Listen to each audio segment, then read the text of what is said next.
Well, my name's McArdle. I head up project management in the north for Gleeds, so that covers multiple offices but with a primary focus on Manchester in England. Gleeds are an international property and construction consultancy. We're over 130 years old now, and as an independent business we provide solutions for every stage of the construction and project life cycle. Our purpose statement really keys in on the fact that we still remain independent. As more competition become acquired in the marketplace by larger multinationals, we increasingly see that as a differentiator for Gleeds, by the fact that we can still give that independent voice to any client that we come to. We pride ourselves on offering the very best service to clients, which means bringing impartial advice to each and every project, really. We also pride ourselves on building lasting relationships. We are over 130 years old, but it's key to note that our oldest client organisation that we've been working with since 1926. So that's an over 90-year relationship that we have, and that's the type of relationship we like to build with our clients, long-term trust and bonds that we build up.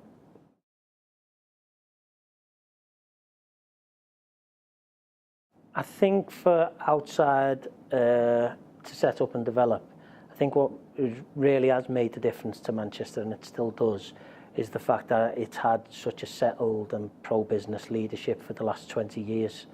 Other cities have had changes and change of directions. Manchester has been very much keyed into the property sector and the property market.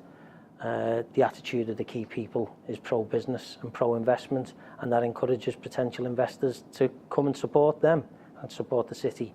And we have many key clients from other areas, other parts of Europe, other parts of the world and other parts of the UK who look on Manchester as the big target city for them to come to.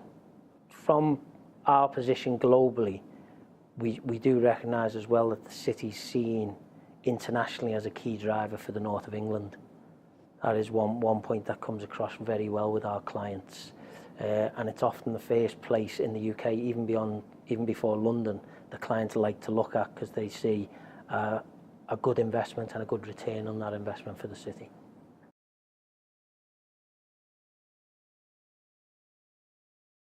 I started working in Manchester, despite the accent, 20 years ago, and the changes since then have been immense, from changing transportation, from changing the whole outlook of the city, and the whole development of the city is fundamentally changed.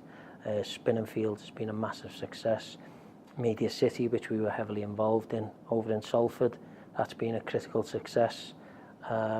It's just that I think Manchester has led the UK in terms of strategy and engagement in all sectors really, but quite keyed into the property and construction sector. I think that has become much more prominent in especially the last 5 to 10 years, is that leadership of the sort of non-London cities, shall we say, that's become the differential with Manchester, and that's why Manchester's reaping the benefits at the moment from that.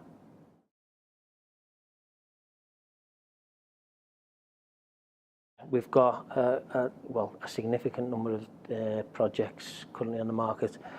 One of our big projects is Talk's relocation of their HQ to the soapworks over in Ordsall, and that's a fantastic development of 100,000 square foot to take the majority of the building over there. We are managing Price Waterhouse's move from Barbarolli Square into Spinningfields, which is for delivery later on this year. We're dealing with a new hotel, Indigo, near to Victoria Station. We've got multiple developments on for Urban Splash.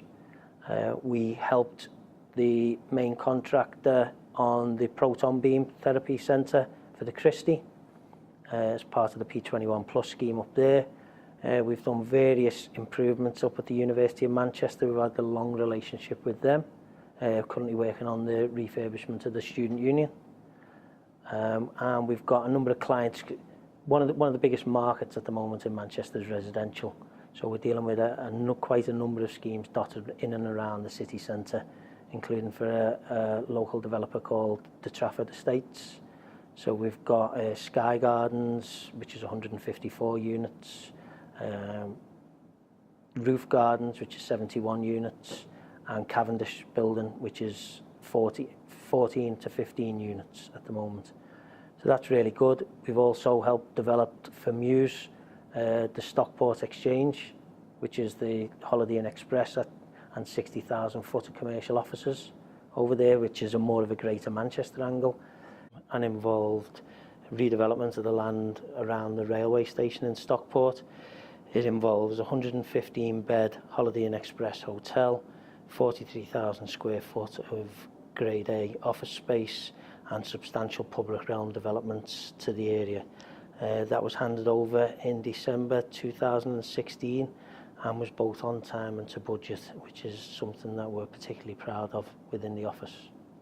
We've done numerous EFA schools work around the city. We're currently working on a job over in Cheadle at the moment.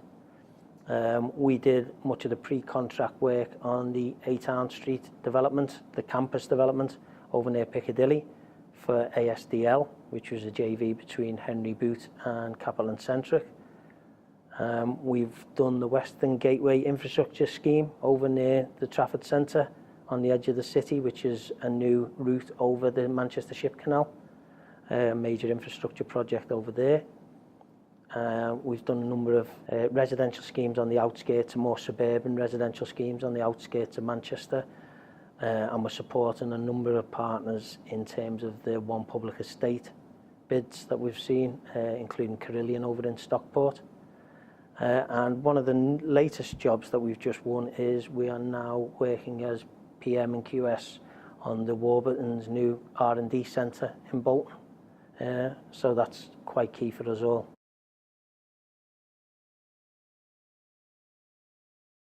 Well, last year, 2016 was the first year we actually joined Manchester's delegation, and it was a way really of reconnecting back in with Manchester. I think quite a number of organisations that come through the recession, and I think it was more a chance to reconnect with our networks, both existing and planned. It was the fact as well that we took the view that Manchester is a constantly evolving and innovative city, and it's always been seen as a leader in the UK. So that really aligns with our ethos as a culture and as an organisation. So we just felt that Manchester was a good fit for Gleeds and vice versa, really. It also provides us an opportunity to show the rest of the world what Greater Manchester has to offer. We have multiple international clients coming to MIPIM. We take a pretty large delegation, both UK and worldwide, of over 20 people. And that involves bringing in quite a number of our clients to view Manchester and to help them to understand the city a bit more. So MIPIM is almost a two-way street for us. It's what we can get out of Manchester being part of the delegation, but also what we can give back in, which is quite key. And our clients really do expect us to be a pretty well-networked organisation. So it aligns quite well being part of the team.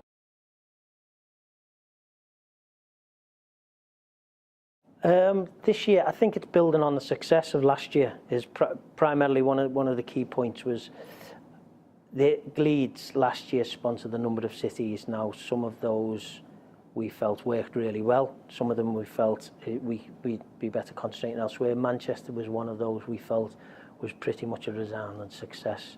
So this year, I think it's the key for us is to build on what we achieved last year, and it's really to drive, what we're trying to do is drive forward the relationships and try and drive forward inward investment into the city.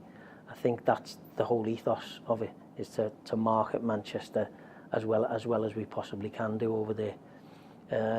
Again, we'll be looking for opportunities to drive inward investment by drawing on our international contacts. And also with Brexit on the horizon, it's probably more important than ever to showcase the opportunities available in the property industry within the city. So I think it's key to be out there, notably in a conference that is in Europe, and be part of that to show what the UK and Manchester can do.